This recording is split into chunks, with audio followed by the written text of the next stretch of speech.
You're watching Football Daily and we've chosen the 10 biggest flops of 2015. At 10 is Thomas Vermaelen, with the injury-hampered Belgian struggling to make an impact at Barcelona since his £15 million move from Arsenal, playing just a handful of games for the Catalan Giants. Next is 9, and JUAN QuaDRADO comes with the disclaimer that he has recovered his career recently at Juventus, but nevertheless it's safe to say that the World Cup 2014 Colombia star was a £26.8 million flop for Chelsea. 8, and MICAH Richards has suffered a disastrous start to his Aston Villa captaincy, arriving after an ineffectual loan spell at Fiorentina and finding his new club 5 points adrift at the bottom of the Premier League. R7 is ALEKSANDAR MITROVIC, signed for Newcastle United for £13 million last summer.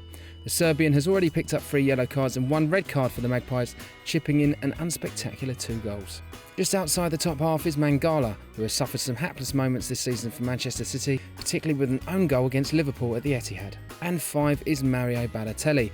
Perhaps a harsh choice because of his injuries, but the Italian's failure to impress at Liverpool may mean his current stint at AC Milan could be his last chance to prove himself at the top level. Number 4 is Angel Di Maria. Whilst Football Daily is well aware of his recent resurgence at Paris Saint-Germain, particularly with a stunner against Rennes, but the spectacular failure of his £59.7 million move to Manchester United means he scores highly. Enter the top 3, and who'd have thought Cesc Fabregas would be in this position this time last year? Chelsea Spaniard has underperformed throughout 2015, and his Chelsea side have found themselves slumped in the wrong half of the Premier League table.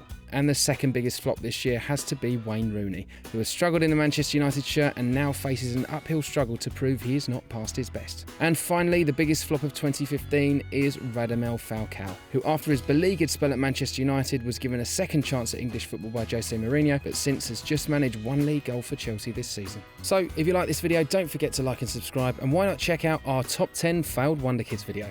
See you next time.